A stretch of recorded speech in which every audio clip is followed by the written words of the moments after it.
Welcome back, everybody.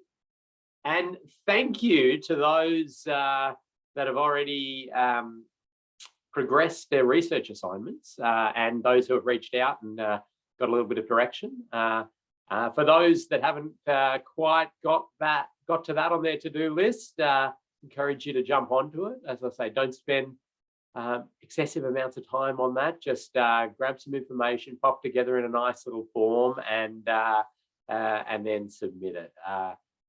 Now, please do continue in the chat. This group was really great in our last module of having lots of discussion behind the scenes and answering my questions, and we want that to continue.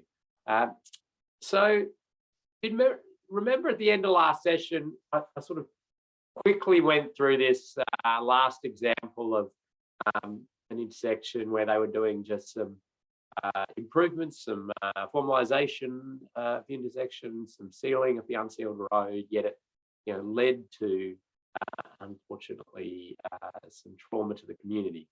And that's what we're trying to prevent with having that independent set of eyes, look at the project from solely road safety perspective and try and understand if we're going to increase risk in these projects and what we can do to alleviate that. And then I walked you through that little formula or recipe of how to write up a finding.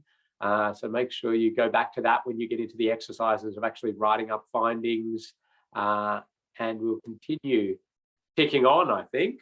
So we went through that quite well. We very briefly at the end of last session talked about the fact that there are different stages of audit, and there are different types of audits.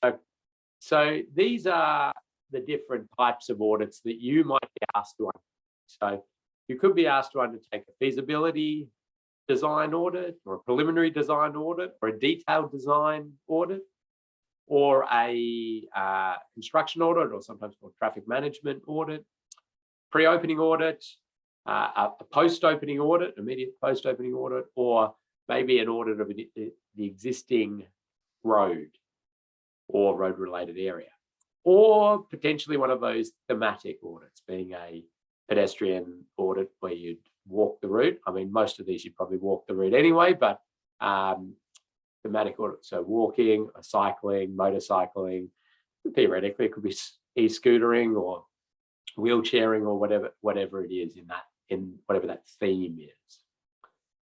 So all of those are at different stages of infrastructure life cycle.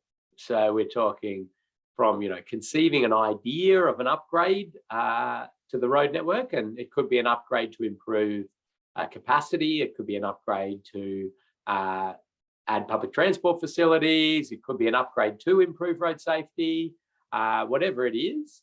The idea, then it goes through development, design, into construction, and then it's open to the public. And so we can have this road safety audit process happen anywhere sort of along that journey.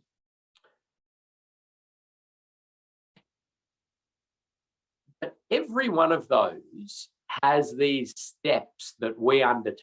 And it doesn't matter if you're doing it at the early stages of a project, or the road's open to the public and everybody's using it, and you're doing that existing conditions audit. You follow these sort of 8 simple steps. And that's what I'm going to take you through at the start of this session. And then the rest of the session is dedicated to a particular road user group. And we are following here the Austroads syllabus for a road safety audit course, in general syllabus.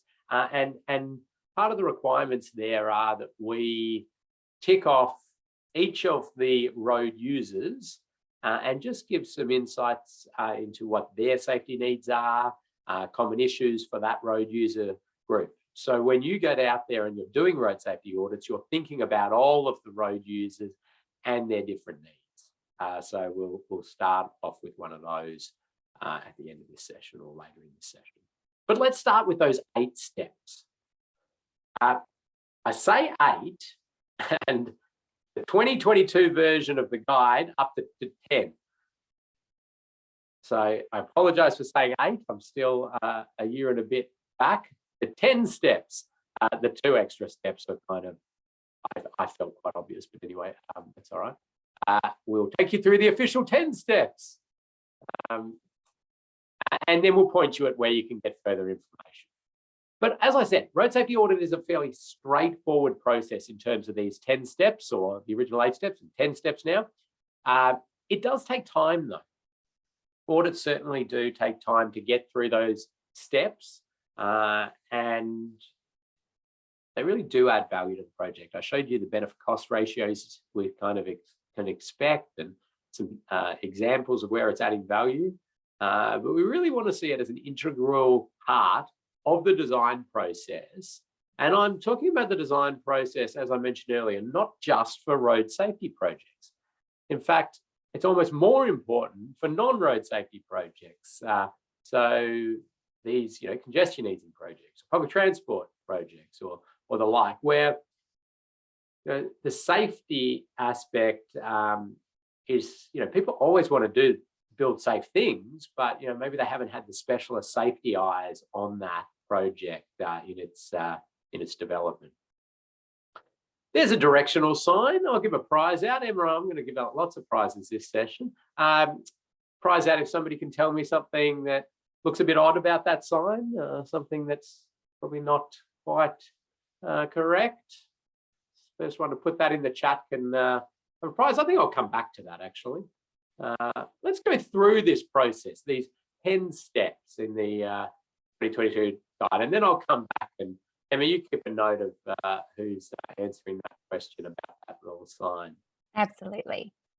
Okay, so the first thing, well, somebody's decided that an audit needs to happen, and then there's this selection of the audit team, and that is, I'll put their client, but I could have said something more generic like project sponsor or the like, but that covers quite a raft of people. But it's certainly not the audit team themselves. I mean, you as a client have to select. If you're procuring an audit, you've got to select who you're going to get to. Then there's this handover of background information. Now, most of the time that's a set of design plans, supporting information. It could be design reports, it could be different planning studies or whatever it is. So there's a collection of this background information that's handed over. Then we get into the, I suppose, a commencement meeting of some sort. And this can depend on the scale of the road safety audit that's happening. For really big road safety audits I've been involved in, major new motorway upgrades and things like that. This is certainly a really big, long, multi-day meeting often to really work through, well, what are you doing? And okay, what's that? Have you got more information on this? And tell us about this. Because we as auditors need to get our head really around what is happening here. If it's something a bit more simple, maybe it's a local roundabout upgrade or something like that, and it's all fairly intuitive and you can understand it and the like. This may be done as a quick phone conversation or a little Teams meeting or the like, but there is sort of the need for that, ensuring all the information's there and they've got what they need and they're able to do their job. And so that's that collaboration between client and the road safety audit team. Then we get into looking at the documents, and this it's probably really just clients have put in there. I mean, that's really part of that. There is a bit of looking at the documents with the client to ensure we're all on the same page, we understand everything. But then the audit team is really focused on really pouring through the documentation, the designs, and working through refining and understanding what's there. And then the audit is undertaken, including site inspections. And that's very much the audit team. Now, I say site inspections here. We used to say always have to do daytime and nighttime inspections. In the 2022 release of the guide, there's been a bit of relaxing about the sort of mandate on nighttime inspections. And it says that that's a very valuable thing to do. It should be, ideally done. There may be circumstances where it's not required, but it is the client's end choice on when that would happen or not happen. Now, that actually sort of came about. We had some good discussions with the working group. I've had a number of times in my career where I'm standing sort of in a paddock with a road safety audit team, and it's dark, and we're sort of going, well, is this really, valuable? Because, it's a new road that's going through this paddock, and we've got to be there at night to look at it, but we're really not gathering any extra intel. Now, that being said, though, I have been on ones which I've thought, I'm not going to get anything new here going here at night. And we've got out there and we've sort of been in those areas, and I've gone, oh, okay, interesting. Like this, as the new road alignment sort of ties in there, the lights in the distance could be a little bit misleading. Or I know actually the headlights from this other road are now going to be sort of aligned with where we are trying to come in at this intersection. So that could be blinding. So sometimes you get extra bits that you don't expect. So I'm very much encouraging of nighttime inspections as well, but there is that flexibility in the guide. Then you write the audit report. So you've found all these things from the designs, getting out on site, you write up this report. The report is then handed over to the team, the client, so that handed over, emailed usually. There's then some sort of completion meeting or some sort of discussion or confirmation that, yep, okay, the client understands everything that's in there, they're happy with how it's all presented, and they can go forward and they can respond to the findings.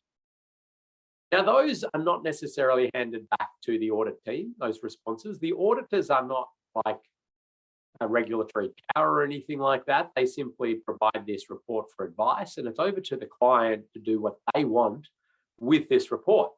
It's wonderful when they hand it back to you as an audit team and you get to see what they've said about your finding and what they're going to do about it and the like, but it is not your responsibility as an auditor to check that they're doing that, to follow them up or anything like that.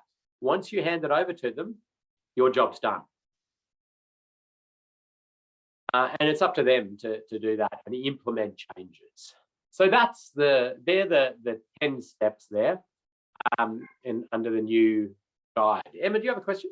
Yeah, Bob's just come through with a question of where does the discretion lie with nighttime site visits? So it's with the discretion of the person commissioning or the people commissioning the audit. So if and technically there, it would be the end asset manager.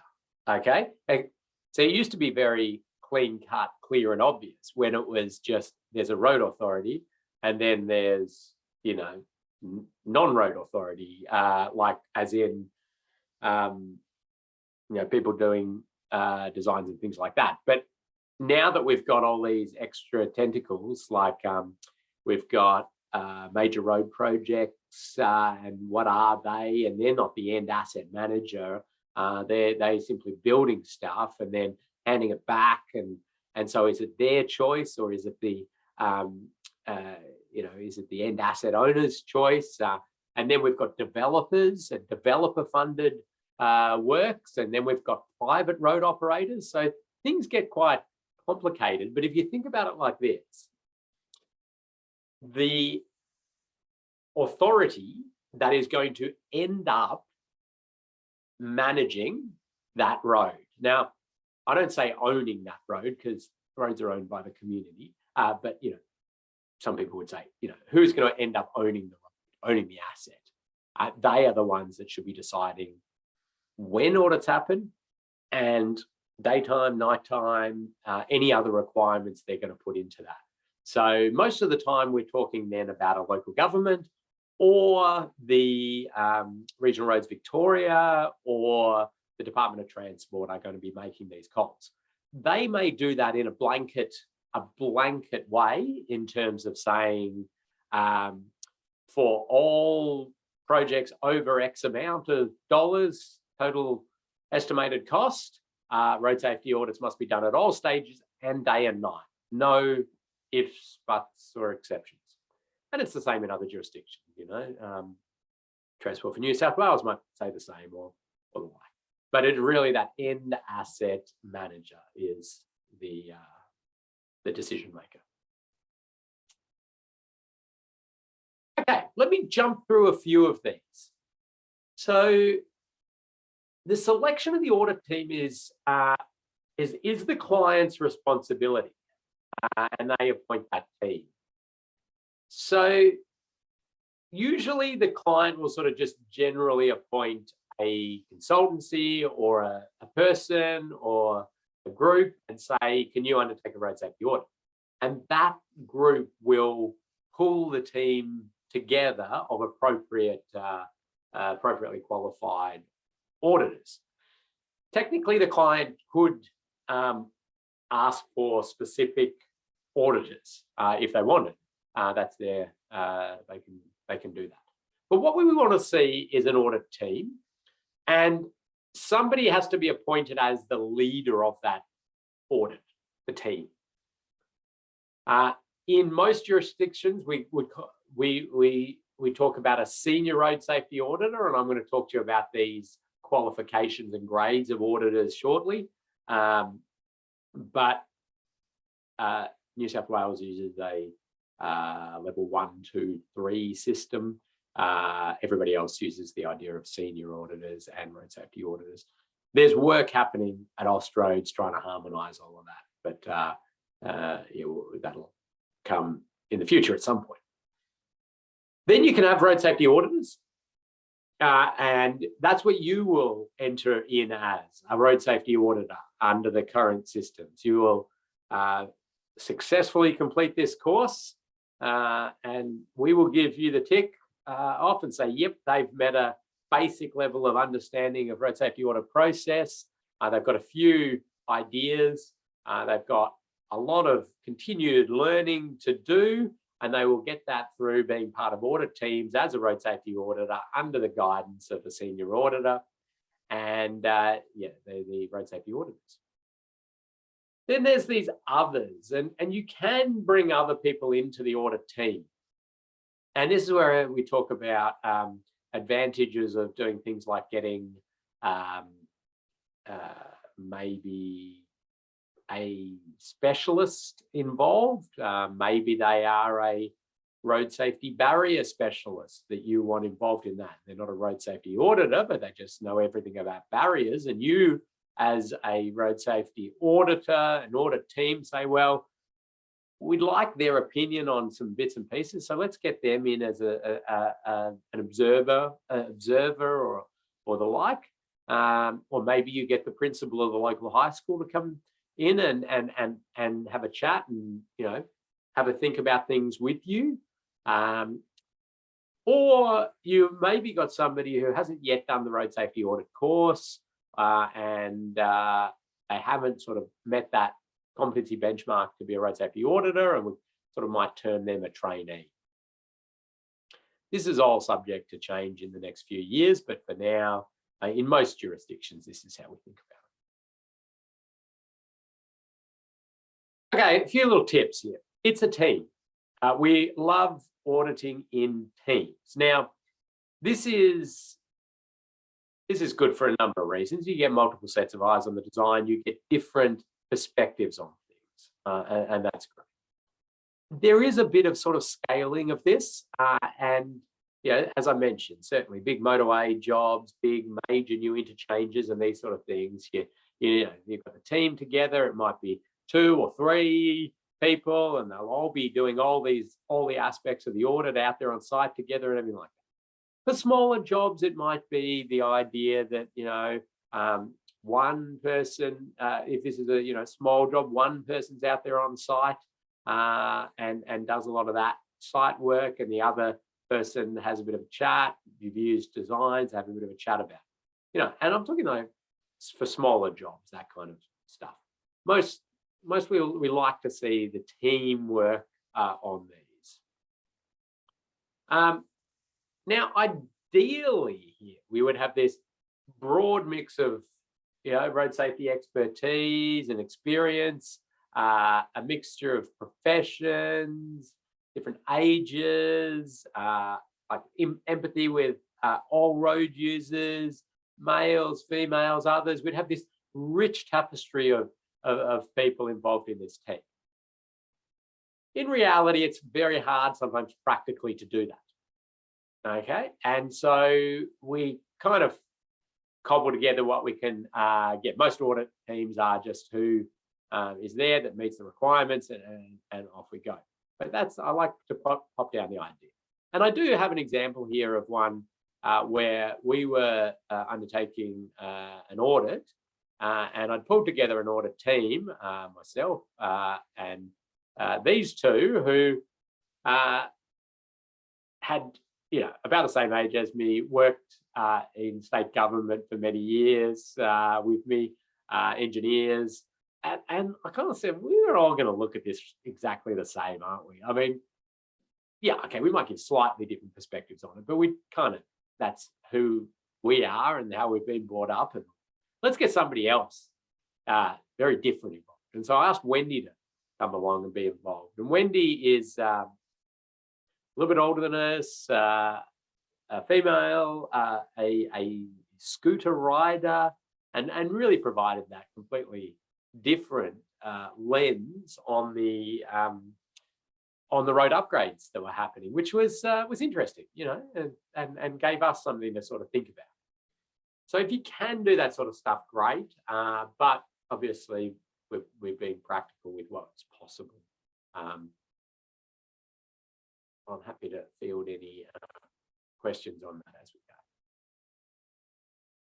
go. Okay, so providing the background info, and we do like to see lots of info. I talked to you in the last session about some legal risks. I mean, holding back information from an audit team as a client is a pretty bad thing to do if you've got information that could help them do their job. Commencement meeting, assessing the documents and conducting the audit. And we talked about the day and nighttime inspections. Don't forget to count your O's. I talked about the nighttime inspection in terms of, lights and different things that might appear and might deceive the drivers or the riders or the walkers.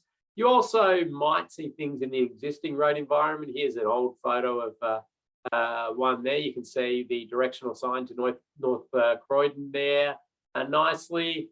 And there's the nighttime version of it. So we've lost the retroreflectivity of the sign, which is something you might note in your audit report.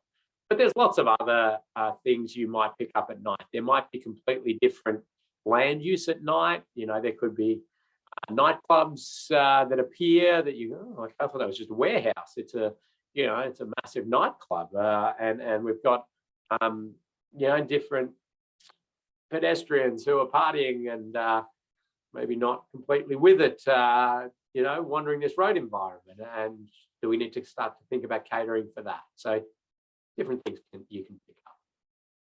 Now, Emma, are you there? Did you run away for a bit and come back?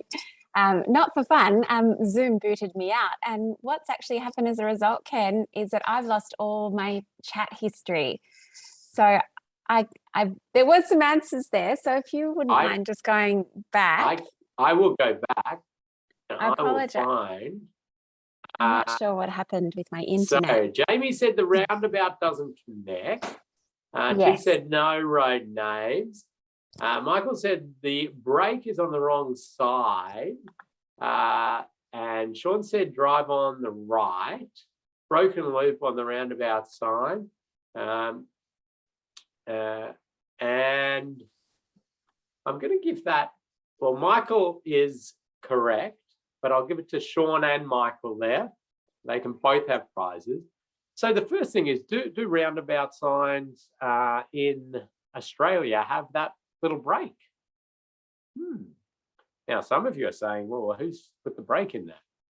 Now, you're going to really look at roundabout signs when you go past them. We certainly do have the break. We absolutely do. But we don't put it on that side because, as somebody said a little bit later down the chat there, that would indicate to drive anti-clockwise around the roundabout. No, that's how we do it. We put the brake on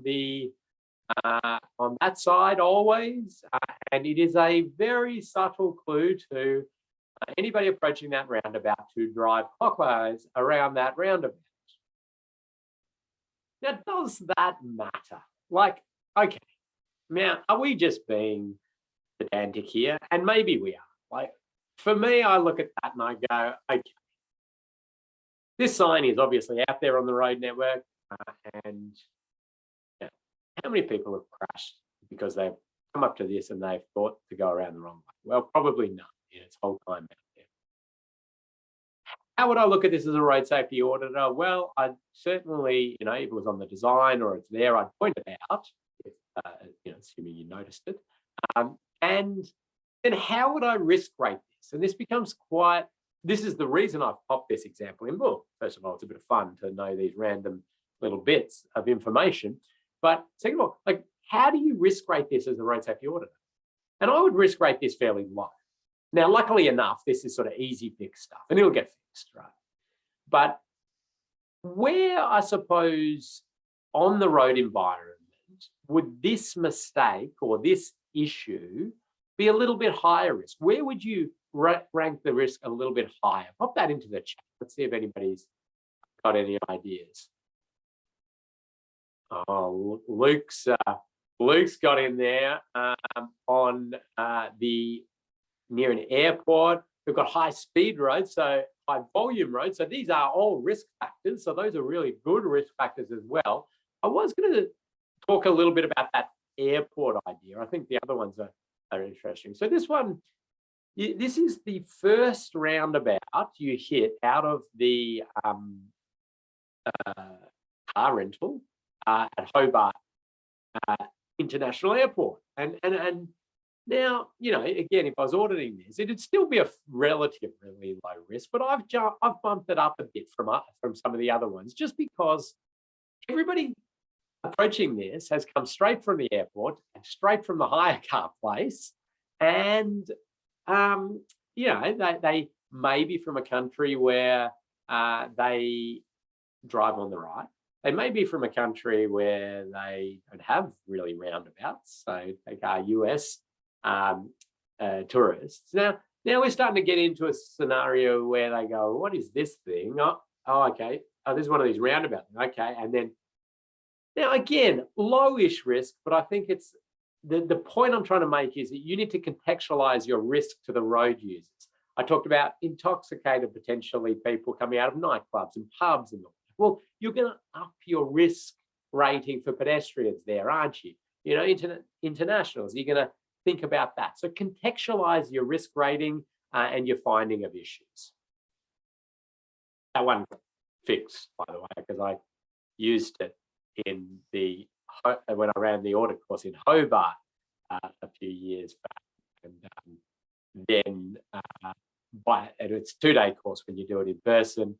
And by the end of the second day, the person who had some responsibility over that showed me a photo of it rectified by using a sticker and a few stickers to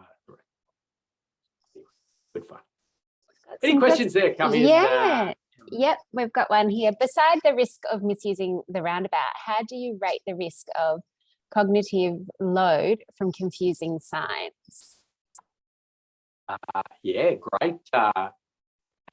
great point. So we did actually a safe system snippet on this a while back to try to come up with that. And certainly the ability for humans to process information is limited. And so it really becomes to a point where we just keep putting up too many signs. They're just not read. The information is not received, and so you can't expect too much out of people.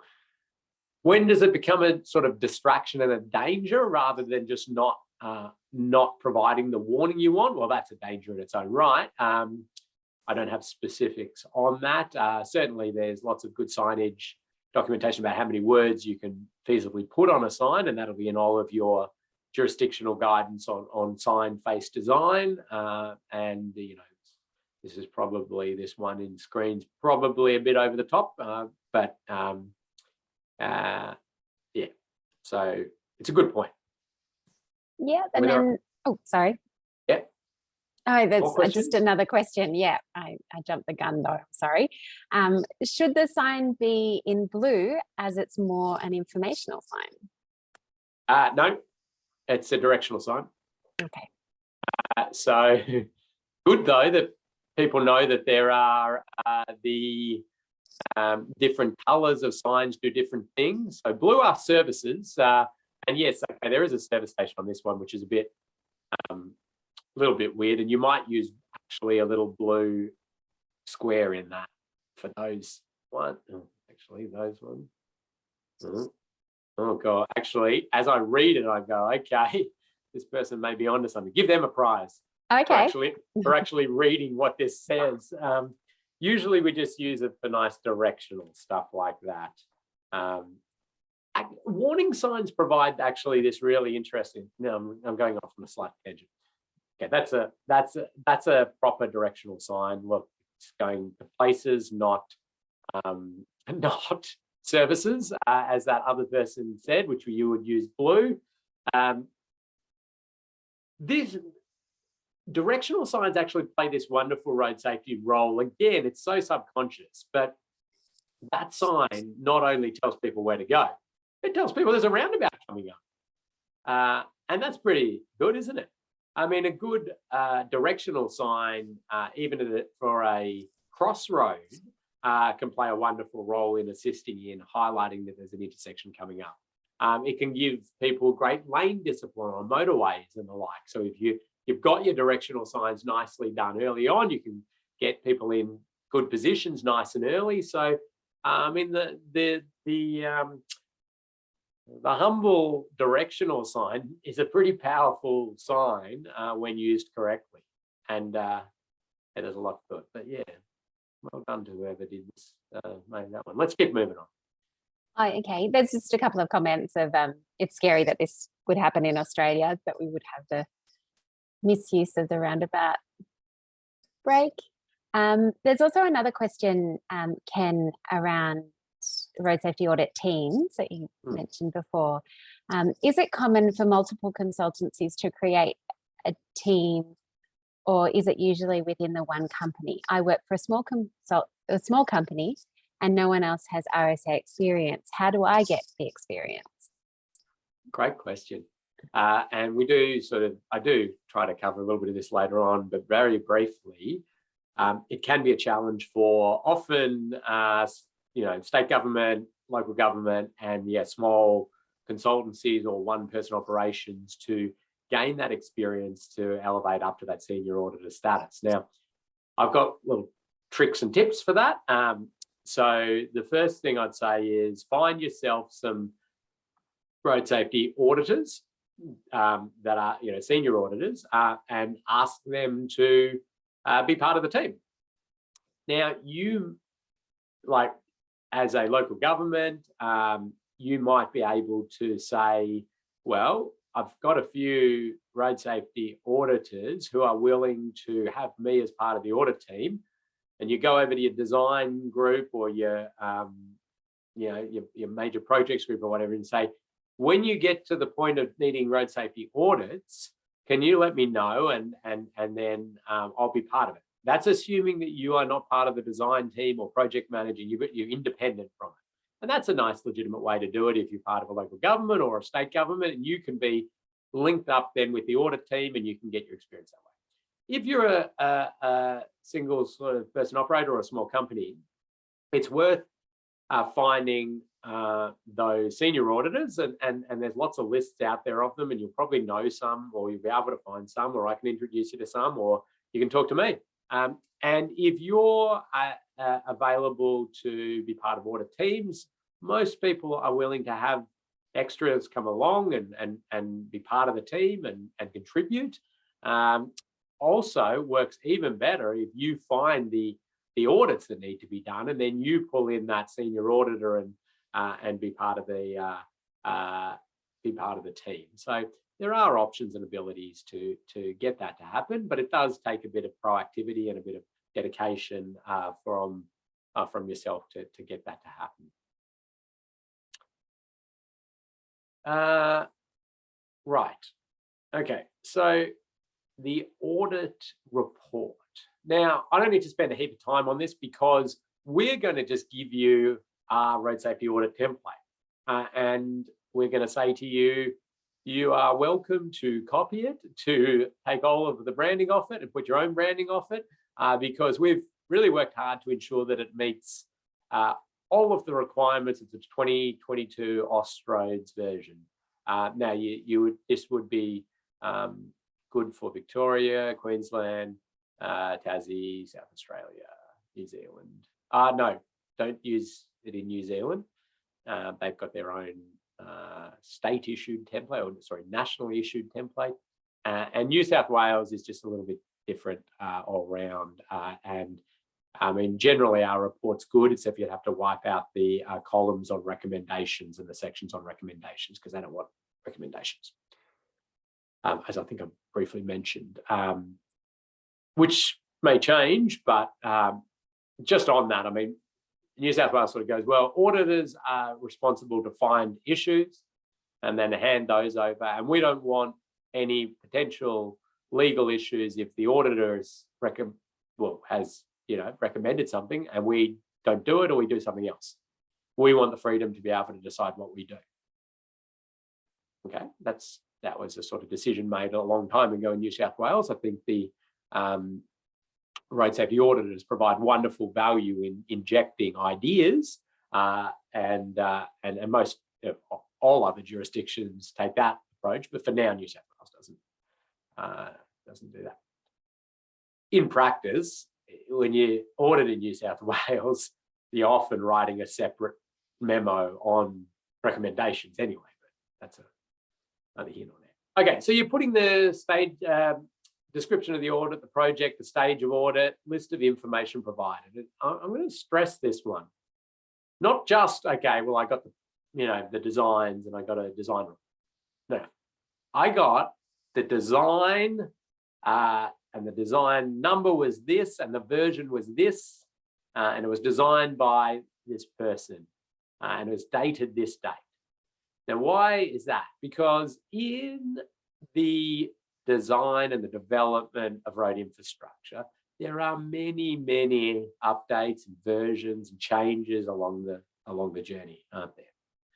And you will audit at some point in that, and then it will get adjusted. Hopefully it gets adjusted for the better based on your recommendations, but things could dramatically change. And certainly we have had situations around Australia where audit teams have been in court defending, I suppose, their audits after incidents have happened, and their ability to point out the exact thing that they audited has been important, because what ended up being on the ground was quite different to what they looked at, and just important to think about it that way.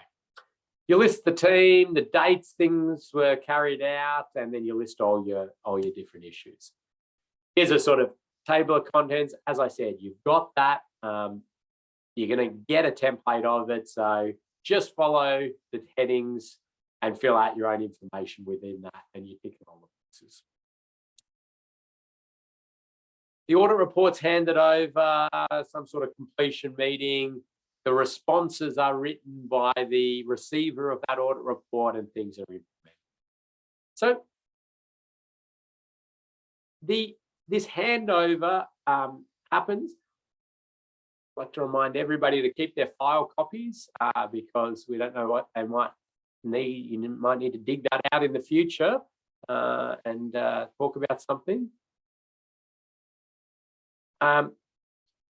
The project manager is required to respond in writing, not to the audit team, but they're really required to document what they're going to do with this report. And it's often overlooked, which always scares me, that audits are done, they're put in a project file, nobody ever responds to any of these things, and then people move on. That's a worrying, dangerous thing all around. From a road safety perspective, but also from a legal liability perspective for the asset manager.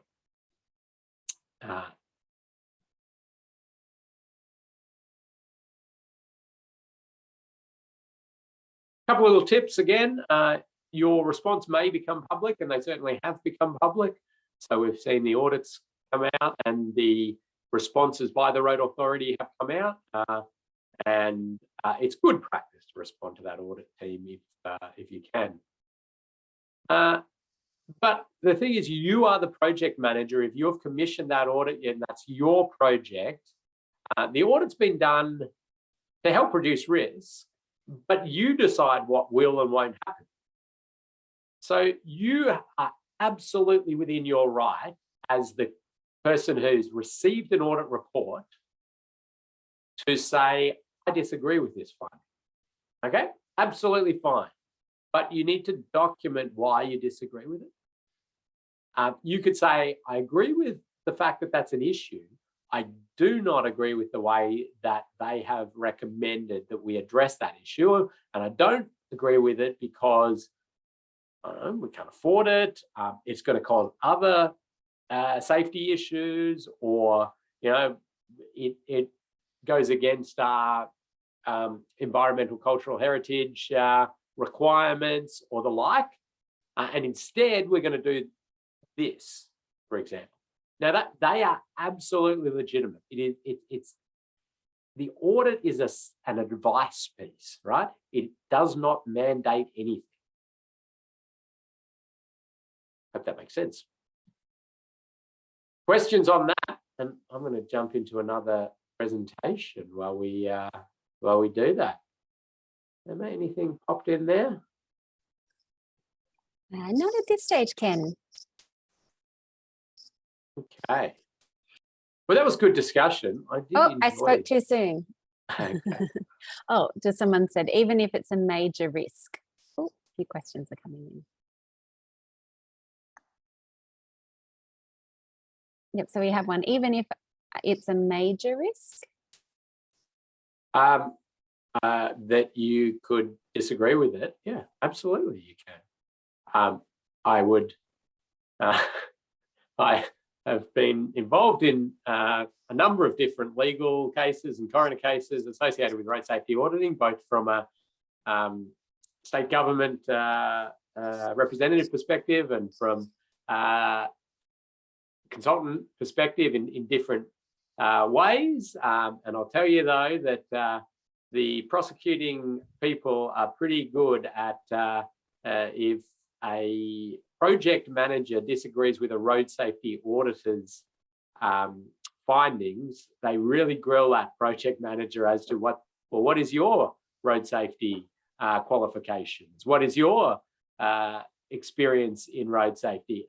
So the auditor has 20 years of road safety experience. Please tell us how much experience you have. You know, so I say it is you're able to do that, but I would say you really want to justify it in a good way.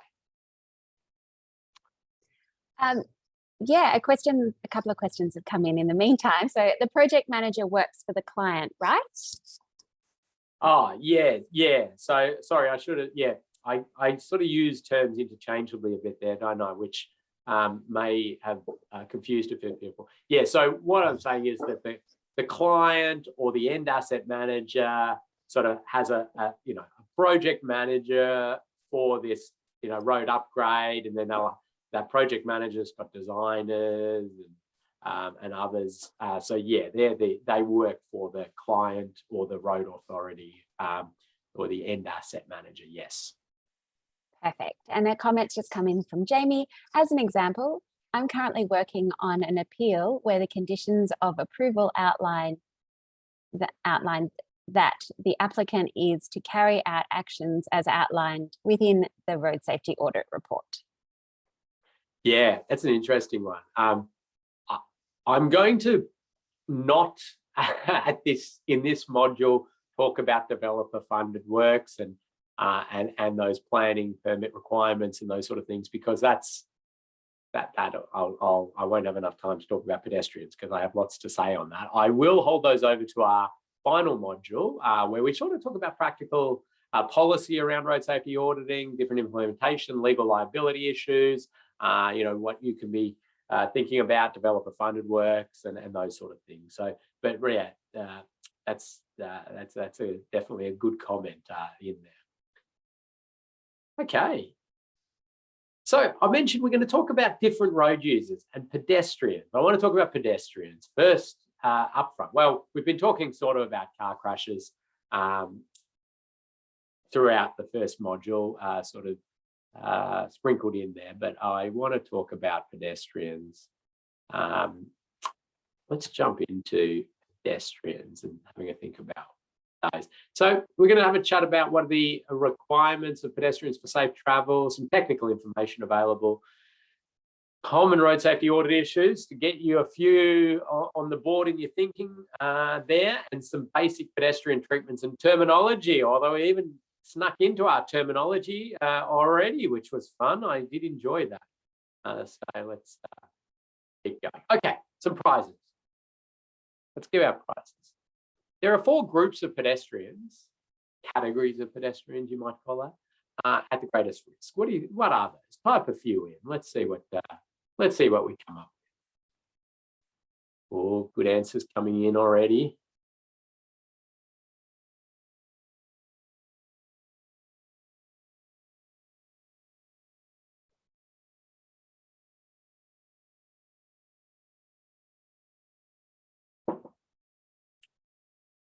This is excellent stuff. So we've got,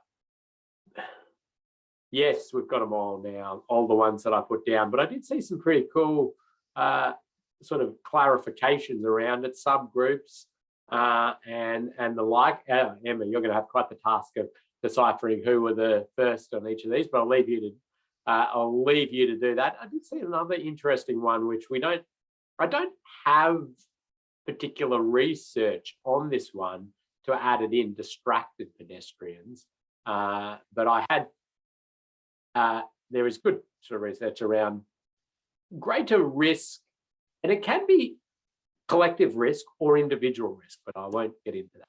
Elderly, young, disabled, and intoxicated. So elderly and young, there are some interesting similarities in their cognitive processing ability and the like, and the like. Obviously, the young are a bit more darting out from behind cars and shorter and hidden behind things, and the elderly have some other often vision impairment challenges and are slower and these sorts of things. Disabled are, I suppose, a greater risk of that individual perspective in the sense of either in wheelchairs or the like, and being stuck to having to travel on the road, or vision impaired in terms of not identifying where the crossing is and the like, but far and away, absolutely far and away, the biggest from a collective risk perspective, intoxicated pedestrian. Huge representation of intoxicated pedestrians in the deaths and serious injury we see around Australia, or around the world, really. And it becomes an interesting one. And I've already mentioned it earlier on, that it should be something we're factoring into our road safety audits. And we should be, we can say, well, they shouldn't be they shouldn't be drunk and more wandering across the road. Well, they are. And if we could alter infrastructure to try to lessen the risk here, we should be doing that. Okay, we can work at trying to lessen some of the other things there, but let's get in the game here and try and alter things to try to improve the safety for everybody. I saw something flash up there. Okay, bit of chat behind the scenes. Good. Okay. Strategies for pedestrian safety, these sort of high level. Well, segregation, meaning, okay, pedestrians, you can go there, and cars, you can go there. Separation in time or space, and the last one being integration, and that's where you mix cars, other vehicles and pedestrians. So obviously segregation, some obvious ones like freeways, motorways where pedestrians are banned. Interestingly enough, though, you actually do get a bit of pedestrian trauma on these roads, and it's often people getting out of vehicles, getting out of taxis late at night. Yeah, they're the main ones. So they're sort of taxis at night. Did a bit of investigation for Victorian government around some incidences on the Monash and the like, and it's actually quite scary how much activity there is out of late night vehicles on these roads. Managed motorway systems are wonderful for reducing that risk, and there's some amazingly advanced things going on with automated detection of people and incidences and things like that. But anyway, the general idea is to separate or have a mall or the like where pedestrians are not. It's all pedestrians and there's no vehicles, or vice versa. Separation in time is really using that same bit of road space for pedestrians at one point in time, vehicles for another point in time. Traffic signals, classic example. School crossings, another example. And these types of crossings where you cross in all directions. Prize for the person who can tell me the official name for a crossing where you can cross that way and that way and that way. A signalised crossing, that would be. Oh, have I?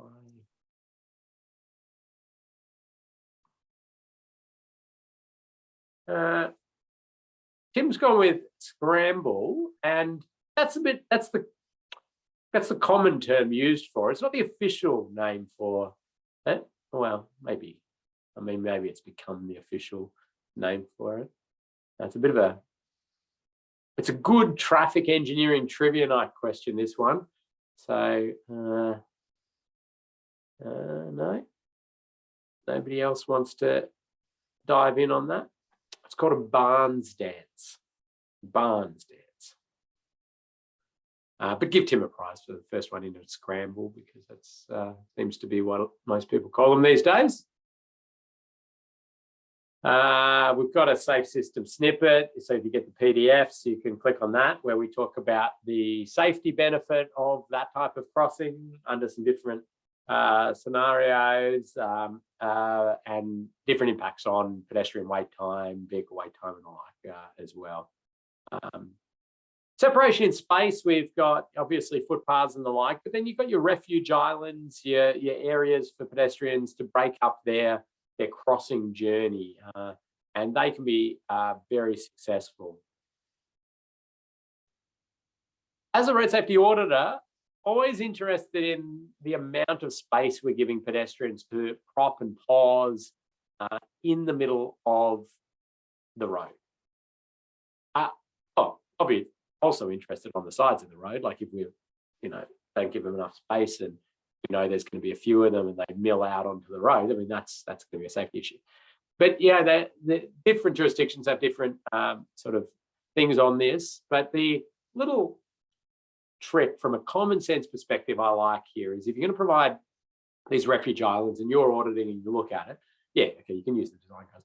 But if a father or a mother is pushing a pram, they shouldn't have to decide whether their kid is in live traffic or they're in live traffic, or Or if somebody's riding their bike and they prop in the middle, then they shouldn't have tyres, wheels in the road there. So again, sort of a bit of common sort of sense thinking about who's using it and why.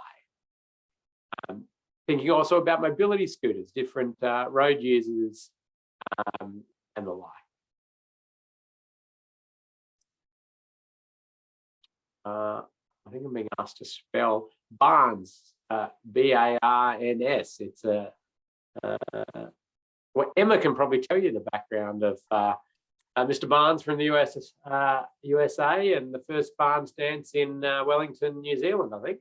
Oh yeah, that came up yesterday with the New Zealand group. So now I've got to remember it all. Nah, it's all right. It's a Barnes dance. But it's interesting now, and again, like where the context of the audit is interesting. We want to think about mobility devices and wheelchairs throughout the whole network, but sometimes you get to areas and you're really like amazed by the amount of this you see in the sort of couple of hours you're out there on site, and you get that feeling of, wow, okay, this is really quite interesting. Benalla stands out to me. Benalla, Main Street of Benalla, I could not believe the amount of the mobility devices being used in there. It's like the mobility device capital of the world. But yeah, anyway, contextualize your now. A lot of people will think that a pedestrian overpass is sort of the ultimate pedestrian safety feature. But our job as auditors, remember, is to be realistic. And if we see that they're planning this, we say to ourselves, great, okay, so there's separation. Now, how many pedestrians are actually going to use this?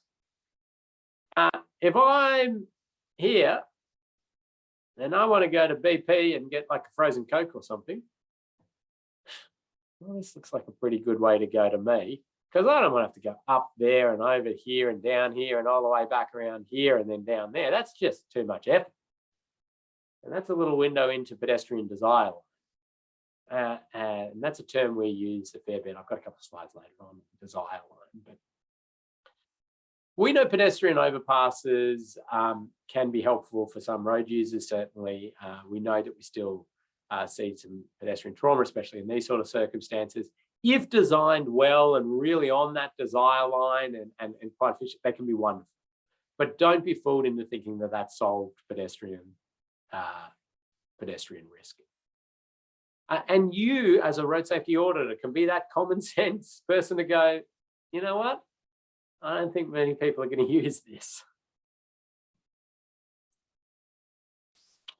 Someone's just commented. Oh, sorry. There's a couple of comments actually and questions that have come through, which I think is worth visiting, Ken. Right. Yeah, Sean's mentioned he knows of a pedestrian fatality on a road just like that. So, like this one, yeah. Yeah. Also, there's a comment from Michael. Department of Transport now want a 2.4 metre minimum for tandem cycles or cycles with trailers. For refuge. Yeah, for refuge. It's big, isn't it? That's going to eat into a lot of road space in some situations. But okay, interesting to know. And speaking of refuges, there's a question from Harry. As an auditor, can you recommend speed humps on approach for refuge crossings? Absolutely. I mean, that would be a wonderful recommendation. If you believe that, they come in with a design and it sort of looks like this, and you say, wow, the vehicles are really going through here at speed. You might be a little more generic than exactly that. You might say, consider measures to reduce speed on the approach to the conflict point. Measures could include, and because there's many ways you could do that. You could do speed cushions on the approach, as was suggested there. You could raise this whole area if you wanted, which would be nice. And you don't necessarily need to give pedestrian priority. You could look at speed limit changes. So, there's a few ways you could get that speed reduced. But certainly, yeah, you're able to absolutely recommend that sort of stuff. Sure, great. one more, the classification of pedestrian is a bit inaccurate. For example, how personalized mobility devices users are considered pedestrians. They can't receive tickets for illegal behaviour such as drinking while intoxicated and on illicit drugs and things like that. Yeah, that's true. In terms of the categorization of pedestrians is very, very broad. And we sort of get these new micro-mobility things entering the market, and we just say, well, we'll just add that to the list of pedestrians. So I agree with that. I agree with the challenges associated with that, and it's yeah, I don't have too much extra to say of this course on it, but I think it's a relevant comment. Okay, it's coming up to time for us to take a little stretch break. We've got a shared zone sign here though. And I'll ask my little question, I think, and then we'll let people have a 2-minute stretch break. So my question is a shared zone, and that is a sign that is used across Australia, and it is a regulatory sign, and it means that, well, if you're in a car, you go 10 kilometres an hour or less, and throughout this whole area, you have to give way to pedestrians anywhere in that area that you're going into. Now, what my question is for the group, or you have your stretch, is what sort of generic design guidance would you provide for a shared zone? Try to, give me a short little bit of advice on what would be a good shared zone in terms of the design of it and what it looks like and the like. So run with that one. Let's take 2 minutes and we'll see if anybody comes back with that. Fill your water up and back in 2 minutes. Let's get back into it. And I did see quite a few good comments come in there in the chat about this idea of a shared zone. What's some good design advice? And I liked a lot of them. We won't give a particular prize out for that, but really that principle that make it not look like a road is where we're going. The more you can make it look odd to a driver, the better. And if you can design that shared zone so somebody's driving in it and they go, am I even allowed to drive here? Well, that is a great shared zone. That's now you've absolutely hit the nail on the head. And I think this one may have been alluded to in one of the comments, actually. And I think this one has some great elements and a couple of little tweaks I would have liked to have seen at the time. So you can see here's a shared zone. They've popped the supplementary give way to pedestrians sign underneath there, which isn't required because the regulatory sign is that. But I think that whoever has come up with this one has decided that not many people actually know the road rules, so we better explain that as well. But you can see removal of curb, so there's no curb there, a different colour to the road surface there, some good bits there, so I like a lot of that. The one that, a couple of little tweaks, it's been line marked like a road though, and it's sort of straight. So you can, if you can move your parking around, if you're going to have parking or have bits and pieces to go around, it starts to get really quite good. But generally pretty nice. Okay, let's have a chat about some specifics of auditing and what you might look for. Now, we sort of talked about that a little bit, but I'll use a few examples here. I'll use some examples of incidents that have happened and use those not because we're doing black spot investigation or crash investigation, but to try to learn from those incidents. So when we see designs that might have similar principles or features or the like, that we can try and iron them out before.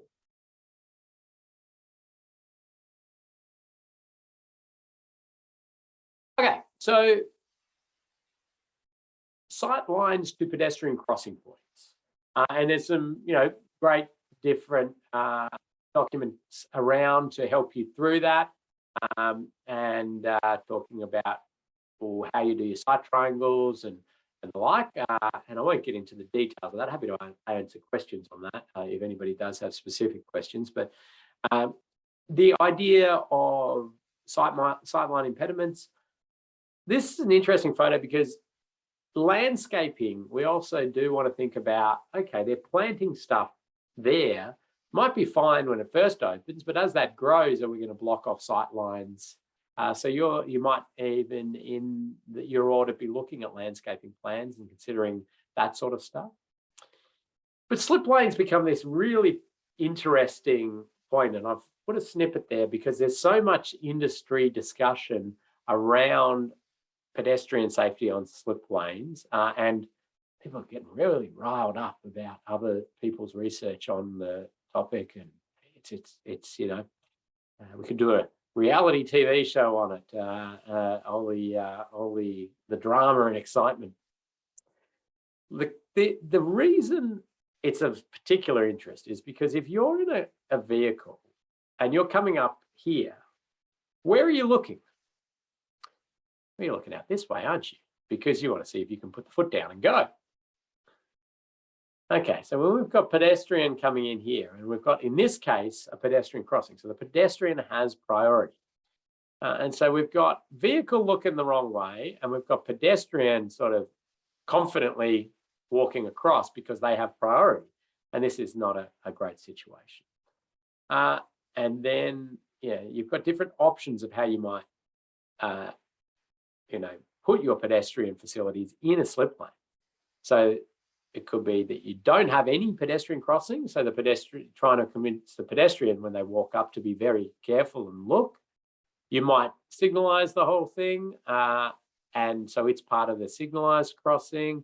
You might raise it and have it as a wombat crossing. You might have it as a raised signalized crossing. Which of these is best from a road safety perspective? Everybody seems to be generally happy enough to say that raising it is going to be a good road safety thing in one form or another. It just comes to a bit more of a bit of an argument around some other treatments.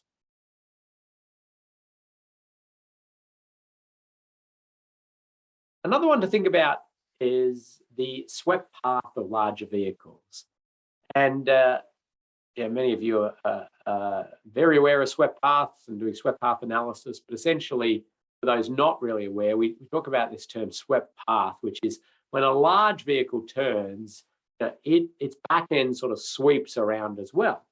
And so what we need to think about is that area. Now, the bus you can see here is navigating around, and that's all fine. Maybe a larger vehicle may sweep onto some of this where pedestrians are storing. And there are a number of tragic incidents where pedestrians have been killed. One not that long ago in Melbourne, and in the scheme of things, a relatively new intersection again, where the intersection design really didn't cater for some of the larger vehicles using it. Now, it may have been a direct decision by the designers to have the area for a certain type of vehicle, and then a design vehicle, and then a checking vehicle being a larger vehicle that you kind of accept might have to mount the curb to do their turn. Now, this is again where auditors can sort of have their say, but if you've got checking vehicles having to turn over areas where pedestrians are congregating to cross or store or the like, that could be a pretty significant issue. And Jamie Robinson, my colleague, in the next session will sort of talk a little bit about swept path analysis and thinking about those sort of things, but just be aware of that as a road safety auditor. And also we kind of want to think about, well, what is not there? So sometimes it's very easy to order what's there, But thinking about what's not there can be very important as well. And so presence, having no footpaths, for example. This road is getting some upgrades and the intersection is getting upgrades to make it the heavy vehicle bypass route. And there are no footpaths and no pedestrian facilities. And these might be the times where you say, well, you know, we're going to put more heavy vehicles down here. And really, if you're in a wheelchair or you're in a mobility scooter, or if even it's muddy or you're pushing a pram, then you really have to do that in the shoulder. There's no alternative. And there's, you know, new subdivisions popping up and these sorts of things. So those sort of things that are missing, you can mention as a road safety auditor as well. Here's another example of where we're seeing pedestrian movement in an area without that. Roundabout sign correct? Yes, there's the gap. Well done.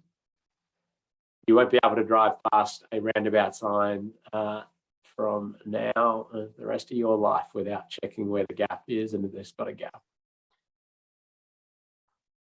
You can see with this one though, this person happily walking there. If it's muddy, if it's wet, if they've got a mobility device, and you can think about that. If they're just over the crest, it's not a good situation.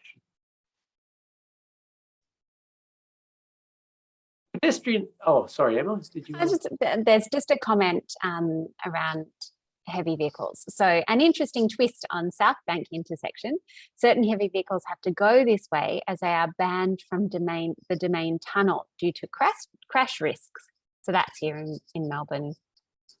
Yeah. And I mean, that kind of stuff is holistic thinking of auditors and, you know, where are vehicles going, where are they coming from, which vehicles will take this route, why, and, you know, have we accommodated those vehicles? It's sort of the fun of auditing, trying to be the detective and really analyze all of these different little bits and pieces. Okay, pedestrian desire line. I sort of point out this pedestrian, and yeah, it's very much going across there, but their desire line is to go to the station, which is down there, and so they will prefer to walk on the road on the wrong side of the pedestrian fence rather than go to there and back. And that just shows you how little pedestrians will go off their desire line. And we need to factor this into our thinking in design and as road safety auditors, you know, place that lens. And pedestrian fencing, to me, is something we need to be very careful with how we use, because placing pedestrian fencing like, well, this one or around some other areas, you may inadvertently trap pedestrians on the road because they will walk on the road instead of out of their way significantly to come back somewhere. I mean, you really end up starting to have to create really high pedestrian fencing, and you know, really, it becomes a big exercise of trying to create sort of you know, corral pedestrians like sheep and the like. And that's not going to be good for your livability of an area, for your placemaking, but it also does just create these situations where some people will be taking extra risks. So I'm always very interested in pedestrian fencing placement as an auditor. I discourage pedestrian fencing in design and the like, and I try and get it more permeable and lower speed and more livable. But there are a couple of places on the network I am quite in favour of pedestrian fencing, and this is from the result of a couple of coronial investigation reports we've done. 2 incidents outside drinking establishments, and one, the group that were fighting or scuffling and came out of the door and straight onto the road and struck and killed. And the other one was a bit unclear. It fell out, stumbled out, whatever it was, an individual, In both cases, pedestrian fencing would have actually been quite extremely helpful, not to stop them crossing, but to contain. So almost like a containment fence, if you think about it. And that's another reason well, the same reason to a degree I like them outside school gates as well. Again, it's more sort of containment rather than corralling for direct particular crossing points. Small bits in other places around the network can be good as well. So I saw this on LinkedIn not that long ago. I thought it was a nice explanation of pedestrian desire line. So let's audit for that user experience and thinking about what the users are actually going to do rather than what the designer, was trying to make them do. And a couple of examples. Some more examples. I'll keep going. We don't see this much in Australia anymore, but in countries around the world, and you remember, auditing is a worldwide thing now, road safety auditing. So you can get out and do audits all across the world. And if we divide a community with a major road, they're still going to cross that. And we need to ensure that we're providing those facilities for them to safely cross, because they will cross.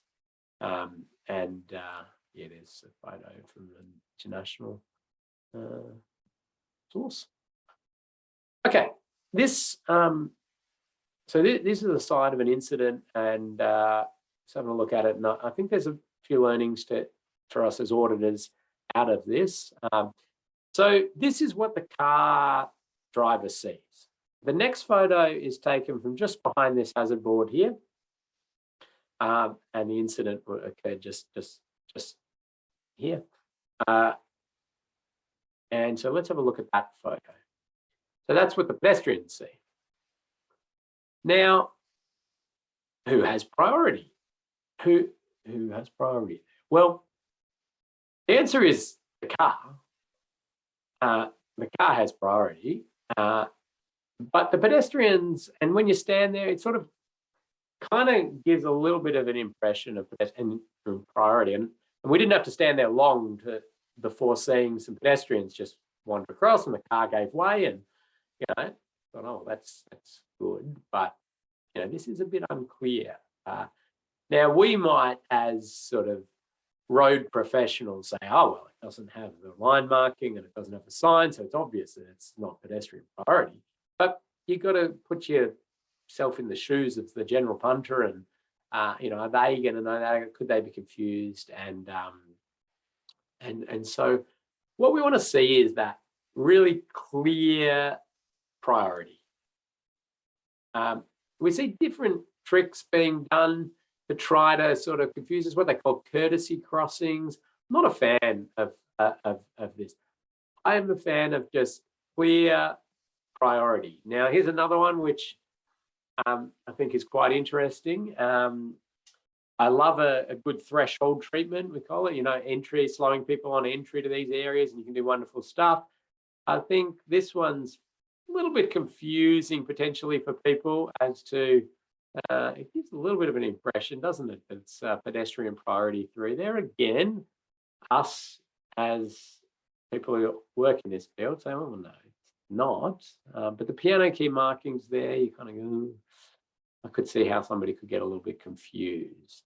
And so put yourself in the shoes of the person who might be a little bit confused as an auditor. I like this one. We still get the threshold treatment. We get that raised area on the entry. We get that slowing of speed. But to me, this is much clearer in the sense that pedestrians come up to here and they know that that's a road and that's quite clear. So I think that sort of design thinking is a little bit clearer. Here's one down from Launceston. And again, you come out of Launceston Airport there, and you've got your sort of road here where the taxis shoot up and down. And who has priority through there? Well, it's not great and clear. And I mean, technically the taxis would have priority and you would stop there, but it's all a bit of a mess, isn't it? So clear priority is what we would like to see. Again, courtesy crossing style arrangements, I don't feel.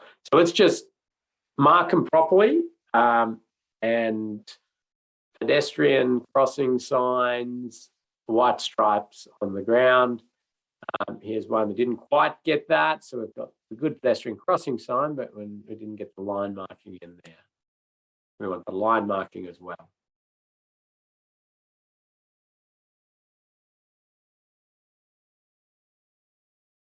And poor old Hobart, I'm picking on Hobart a bit today, but getting our signage correct and having that post-opening check is important. Down around the wharf area there in Hobart, we saw some very interesting use of pedestrian signs where either the installer or the designer was very confused as to what these were. So they're trying to direct pedestrians to use a certain path, but they're using the pedestrian crossing ahead sign. Is that a safety issue?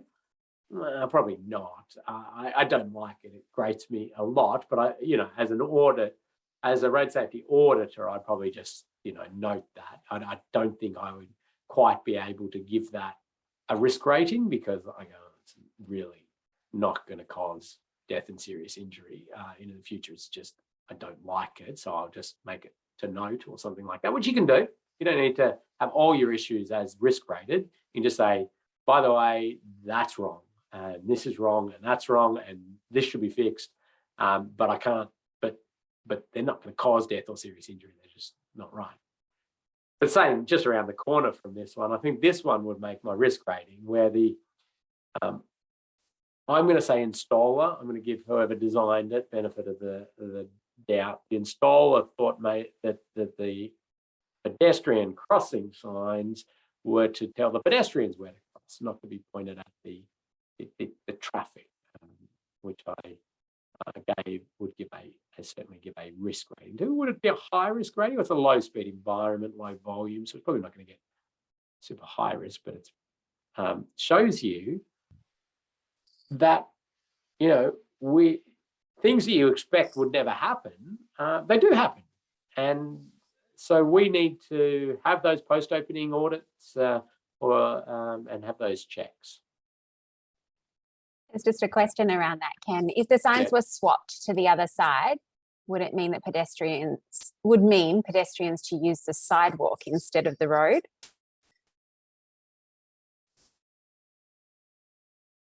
This one? Yeah. Oh, right. Well, no. I mean, this sign is just wrong. It's not a sign you would use. I mean, you use this sign with the arrow. I don't even know who made this sign. You use that sign. Oh gosh. And you put an arrow on head, and you say there's a pedestrian crossing ahead, and you do it in the advance to a pedestrian crossing where the sight lines are not great. I don't even know what they're using it for. Yes, they're trying to say pedestrians walk here, and if you put it over there, maybe they'd say pedestrian there. Yeah, someone's just said that's what it's intended to mean. So yes, the bridge has separate pedestrian zones on both sides. Yeah. And that's what, I go, okay, maybe that would work, but that's the wrong sign to do it. Anyway, okay, let's have a look at this one now. Let's ignore the big lines all over the road because trying to activate the road a little bit and get that feel. So let's ignore that for now. Let's have a look at this pedestrian crossing. And I want you to imagine that you are looking at it as a design now. It's not actually built, okay? You're looking at the design of it. And you're seeing, okay, so they're building some curb out stands, and they're doing some landscaping, adding some bins, putting the signs there. And what, as a road safety auditor, might you suggest a small tweak to the design that could improve road safety a little bit? Anybody got any thoughts on that? So some adjustments to it.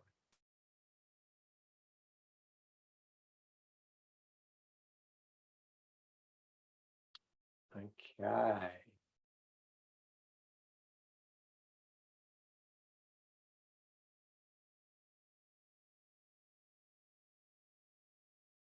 Okay, some good things popping in there. Okay. So I think really good ideas in there. The one that I was particularly sort of going to point out, although I will point out a few others that people have put in there nicely, is the idea that, okay, if a pedestrian is walking up here and maybe they're a sort of short pedestrian, a 8-year-old or something like that, or maybe somebody in a wheelchair or the like, the positioning of the bin and the landscaping there are just going to block the view of that driver, aren't they? So, why put it on that side? And why not put it on this side? If, it's a very small tweak. And if you get there at design stage, we're in a much better position to open up those sight lines. Ensure, you have to make sure they don't park up close to it or you lose a bit of that. But yeah, again, small tweak, isn't it? Some people pointed out the landscaping and the growing of the tree over the sign. Some people wanted to slow vehicles down with raising the crossing and things like that. These are all great ideas and great thinking. But yeah, I like to look for those small tweaks in a design that can improve safety significantly at probably no more cost. Now, yeah, you might have to where drainage was and where specific driveway entries were and things like that. But in general, there's a lot of opportunity usually. How are we going on time here? I'm going to give another case study. Yeah, no, we're doing all right. We might have some time for people to tick away at their research assignments at the end here. This is another case study, a tragic incident, fatality. Again, sort of reviewing it on behalf of the coroner's office with a colleague. And the incident occurred where the pedestrian stepped out here and was struck by a vehicle coming through here. So here's the photo from the driver perspective. That other photo was taken just about there. And you can see the sort of speed, and this is 70km/h road, and then the slip lane, and that's the point there.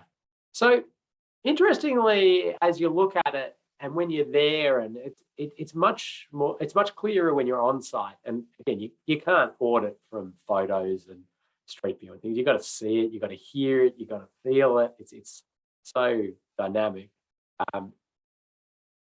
You've got the green man, you've got this ticking away, and it's all just sort of draws you out there, doesn't it? And at that point in time, priority, not priority for pedestrians. So was that the cause of it? Did it influence it? It's always very hard to tell. We don't have CCTV footage of it or anything, but it just gave that sort of suspicion of that. The speed's high in this service road. It's a really quick entry off the main road. There's no speed calming, and there's a number of other contributing factors. There are sightline issues from that side, blocking trees and those sort of things. But that continuity of pedestrian priority would have been a wonderful sort of thing to have been able to do. There it is now. Unfortunately, that there was that incident had to happen before this was implemented, and we would love to see this more happen at the design stage, at the when those signals were originally being built, and they've been there for a long time. But that's auditing. If they're doing signals and there's that, can we think of ways that we can make that all connected better? There is a question that came in on one of the earlier slides, actually. Yep. Is there a requirement that the sign on the left-hand side of the roadway always be before the marked crossing?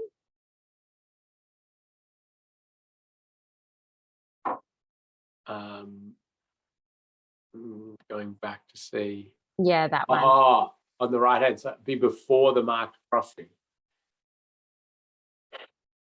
What a good question. I'm not 100% sure. I'll have to have a look into that. There's sort of signage visibility requirements. Good question. If anybody in the group knows and pops it into the chat, that'd be good. Otherwise, I'll look it up.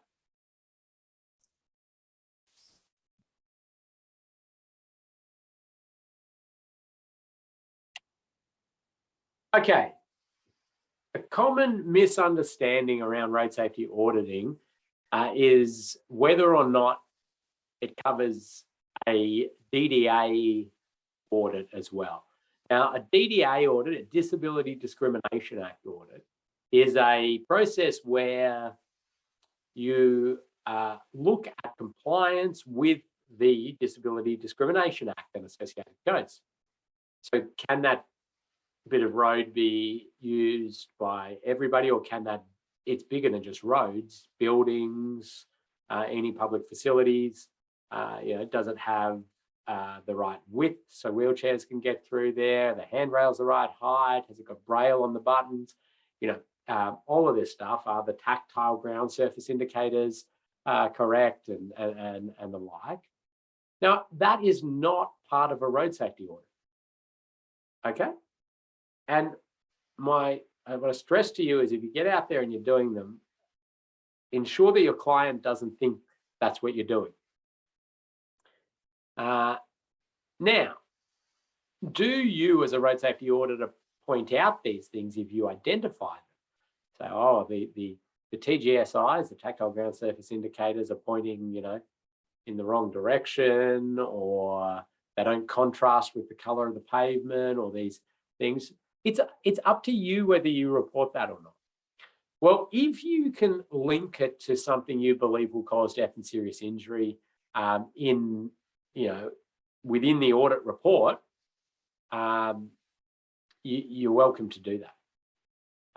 I find it very difficult to make a direct link to a lot of things that don't meet the DDA Act to death and serious injury.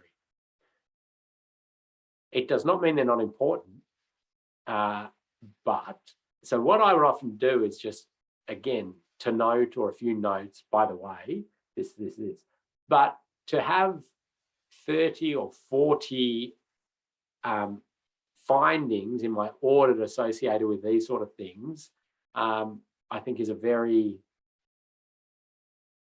it distills the, it clutters the importance of the other big issues. And I'm not saying it's not important from a meeting the act and inclusion and all of those sort of things, but just remember we're doing a road safety audit. And I think if we got every tactile in Victoria or in Australia absolutely perfect for every crossing point, there's still going to be pretty much all of the same amount of pedestrian death and serious injury. Okay, so it's, just remembering those sorts of things. Anyway, just don't let your client think you're doing something you're not. That's this one.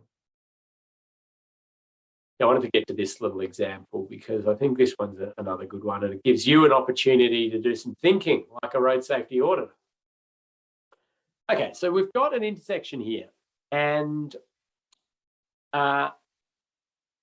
it's existing, obviously. What I want you to do is have a good look at this, and then I'm going to give you some options of crashes that have happened. And this area has had, I think it was in a 3-year period, 5 incidents involving exactly the same crash type with pedestrians. It's extraordinary. You hardly ever see this anymore in terms of that sort of concentration of a particular crash type. And your job is going to be to find where on this intersection that's happening in which crash type. And I'm going to give you some options to make it easier. And Emma will shortly pop up a poll and you'll be able to guess at that one or predict that one. So quiz time it is. And here are the crashes. Now, in road safety documentation, crash diagrams and the like, we use dotted lines to represent pedestrian movements. We use solid lines for the vehicle. And so you can see there. So your options are going to be, and it'll pop up on the screen shortly when I'm finished explaining it. Option 1 is the vehicle turning left over a pedestrian crossing into this service road. Number 2, the vehicle turning left over the pedestrian crossing, Number 3, the pedestrian crossing from the island here out of the slip lane. Number 4, same thing, but on this one with slightly different angles to it. And 5 being a pedestrian walking along the footpath and a vehicle turning into the crossover there and striking the pedestrian. So Emma, let's get that poll up. Hopefully we have it loaded. There you go. You just get to click on the one you think it is. You can move that poll around if you want to see and have a look. And then we'll have a little bit of a chat about it. We'll see how good a predictor you are of death and serious injury from the way that things are configured.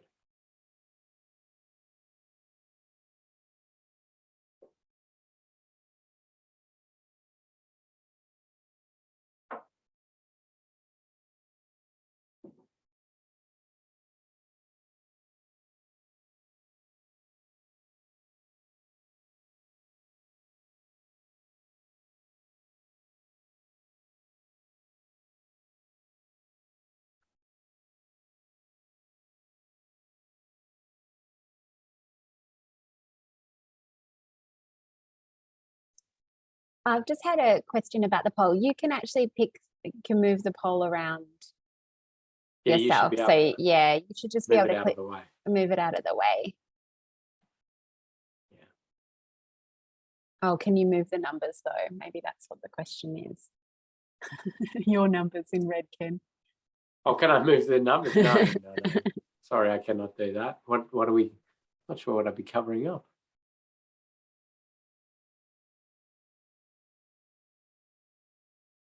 Okay, I'll give you 5 more seconds. You can remember you're not being marked on this, so don't worry.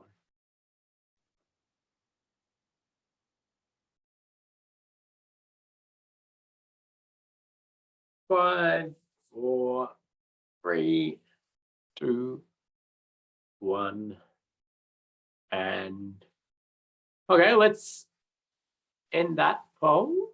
Let's see how we went there. Okay. So we had a bit of a spread there, and in fairness, I did pick all crash types or things that I felt represented some sort of risk to pedestrians.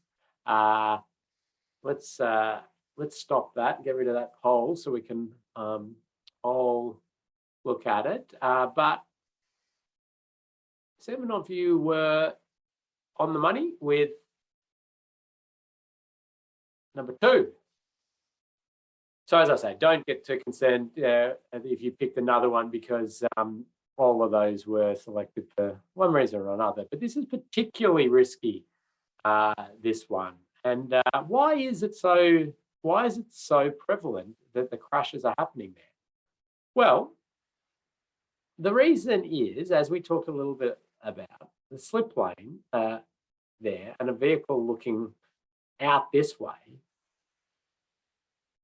But there's something odd going on here because the pedestrian crossing then is just after this turn. So let's have a look at the way this slip lane is configured. So you see that they cross into the island and then there. So at least we have the vehicle coming up here. That's the crossing point. Yes, we've still got a bit of concern around that, but that once they're coming around there, they're really looking the other way. So this is just a bit odd, isn't it? I mean, what should be happening here is that they cross to here, and then they cross to here, and then they continue on their way. So it's a very odd setup. Now, again, you sort of go, well, it's not right. We don't know how it's happened, but I'm sure there was some challenges, challenges with maybe services or the alignment, and it's a real challenge to fit it all in, and it ended up happening, didn't it? And that sort of decision has cost a lot of people their their health. So these are the types of things we want to be picking out as auditors and coming on before those incidents happen. Some of you might be going, oh, geez, I didn't see it. And what if I missed something like that? And that's pretty serious. Well, don't get too stressed out, because it takes actually a lot of time to work through something like this and think about these things. You get better at immediately seeing these sorts of issues, but also you work in a team, and there's methods to sort of help you work through that. Like as an auditor, if I see a design sort of like this, what I kind of do is I put myself in the shoes of a driver coming up here. And I'll say, all right, I'm driving up here. I want to turn right. Is it clear where I go for that? Yeah, okay, I've got a right turn lane. Yeah, okay, I can get into that. That's good. I come up here and then I go, oh, am I going to see a fully controlled right turn, or am I going to prop out in the middle of this road?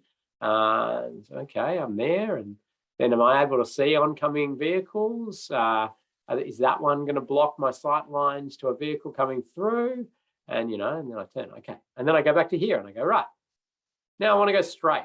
Is that clear? Okay, I come up here, I sort of tweak my alignment. I wonder if vehicles will be queuing back so much that, oh, they'll be in my way. Well, I'll take any, things out of that. And then I go, okay, now I want to turn left into the service road. And I go, okay, that looks good. Or am I going to see the pedestrian? Have I got clear sight lines from back here? I wonder how much sight line I'd need back here to ensure that that all looks pretty good. Or are these trees going to grow and block my vision of that? And then you go, okay, now I'm going to turn left into the main road. Okay, I'm coming up here. Okay, now I'm looking right because I want to make sure it's clear. And I'm onto a pedestrian crossing. That's interesting. What's that doing there? I wonder how that's going to operate. And so you can see how you sort of walk your way through that, and you sort of step your way through it. And you're going to do it from all directions and all sort of lanes, and you're going to do it as a bike rider. You're going to do it as a pedestrian. Okay, well, I'm out here and I want to get over here. How am I going to do that? Well, there's no footpaths. Where do I go? Where do I cross? And you work your way through it. And that's why it takes time. I said that earlier. It does take time to sort of do all. As I say, some people are really good at it. They do it very, in a relative sense, quickly, because they're able to see this and think this through in a very quick manner. As you start, you probably take a lot of time to work your way through that. There are a few comments on that, Ken. So cars are looking to the right, so pedestrian crossing, they're usually on the main island. Designer may have thought they were wisely reducing conflict points from 2 to 1. Yep. And would a fix be to signalise a slip and link it to the pedestrian demand? That could be that could be one way to fix it. It is actually fixed now. I should get the after photo. It's fixed now with some civil works and some changes to actually get it to go to that spot and out there and close this off and do a whole lot of other things. So. Okay, so remember to try to get out there when you're doing your road safety audit and see it during times of different activities. So after school, like the school in the area, seeing how kids use it, how many kids are using it, and all of that. Thinking about looking, if the footy match is on, if you can get out there where at the end of the footy match, how are cars and people coming in and out and doing different times of different use. And we did mention a few different sort of pedestrian crossing features. So somebody did go that bird theme in the early days and seemed to have stuck to it for pedestrian crossing facilities. So we have the puffin crossing, the pedestrian user-friendly intelligent crossing. That's a sort of acronym to a degree, pedestrian user-friendly intelligent crossing. And that's like essentially, these things are added, which are like when you walk up to a house at night and the lights go on, same technology, it just keeps the light red for drivers if there's movement on the crossing. And so that's a puffin. We have a toucan, which was mentioned. two can cross. So for pedestrians and cyclists, the two can cross. I'm not making this stuff up. These are the official names for them, two can crossings. And pelican crossings, lots of those in Bendigo. So the pedestrian light controlled crossing, pedestrian light control. So this is what the driver sees, a red. And then instead of it just going straight to green, it flashes orange for a while. And that's to give time for any slow pedestrians to clear out of the crossing, and then it goes to green.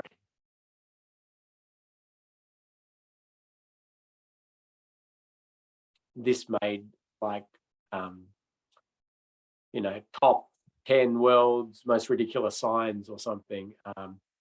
It makes complete sense to me, but apparently other people doesn't make sense. The UK love a pelican crossing. Pelican crossing. Pegasus crossings, absolutely, they are a thing. And why do we need those? Well, there's the height thing that you can see from the photo there, but there's some legal intricacies going on because a horse is technically a vehicle of sorts and needs its own symbol. I mean, Emma, did you know that it is illegal to ride a horse when you're intoxicated on the public road network, because that is being in control of a vehicle while intoxicated. However, it is not illegal to ride an intoxicated horse. Oh, goodness. And I think I know what the horse was drinking, Ken. Oh, yeah. Chardonnay. and its mate, the cow, was drinking Mulot. You had those prepared for my horse trivia, didn't you? Yes, I did. I can't help myself. We better wrap up this session, I think. Okay, so a couple of things. In the Austroads Guide to Road Safety Part 6 now, we have these prompt lists, okay? So we changed their name from checklists in the past to now prompt lists, because they don't cover off everything you would look at as a road safety audit, but they do a pretty good job of prompting your thinking in a whole lot of areas. And we've broken these up in lots of ways, but if you follow these, there are bits that, here we go, you know, H6 is all about walking and cycling. So lots of things to spark your thinking. You know, are they clear sight lines? Have, you know, are drivers looking in the direction? Lots of that. So that will help you as an auditor. So new auditors use these quite a lot, and it helps a lot of the thinking. We're not going to do that quiz.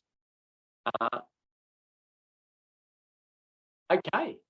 Now, Emma, tell me, are we giving another assignment now, or are we going to do that after Ferg's session? It's after the next session. So for this one, we have the quiz for today.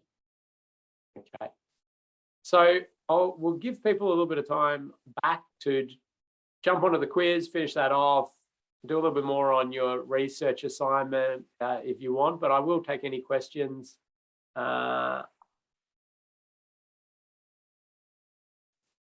Anything? Looks like everybody's fairly happy. Lots of good interaction from the group today. Thank you very much for all the comments. And I